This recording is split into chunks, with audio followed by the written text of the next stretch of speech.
যখনই সামনে নির্বাচন চলে আসে, বিভিন্ন রাজনৈতিক দলের বিভিন্ন নেতা বিভিন্ন রূপে মিষ্টি মিষ্টি কমিটমেন্ট, ইশতেহার আর কথা দিয়ে মানুষের সামনে এসে হাজির হয়। 5 বছরের মধ্যে 4.5 বছর কোনো খোঁজ খবর পাওয়া যায় না।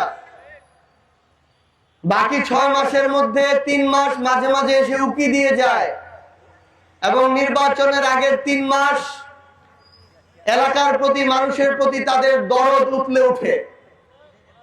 আগামীর বাংলাদেশের নির্বাচনে, আপনাদের প্রতিনিধি নির্বাচনের সময় এই সকল নেতা থেকে আপনাদেরকে দূরে থাকতে হবে। বাংলাদেশের বিগত রাজনৈতিক কালচারে আমাদের এই দুঃখী পঞ্চগড়ে আমরা অনেক নেতা দেখেছি, এমপি দেখেছি, মন্ত্রী দেখেছি, কিন্তু অল্প কিছু প্রয়োজনীয় কাজ ছাড়া বৃহৎ অর্থে এই পঞ্চগড়ের জন্য কেউই কিছু করতে পারে নাই। যতটুকু করেছে ওই লোকের জায়গায় অন্য একটা লোক এমপি হইলেও অতটুকুই হইতো।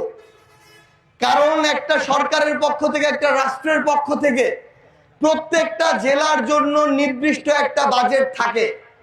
এতে ওই জেলা এমপি না থাকলেও ওই বাজেট আসবে, প্রয়োজনে জেলা প্রশাসকের মাধ্যমে বাস্তবায়িত হবে, প্রশাসনের মাধ্যমে বাস্তবায়িত হবে।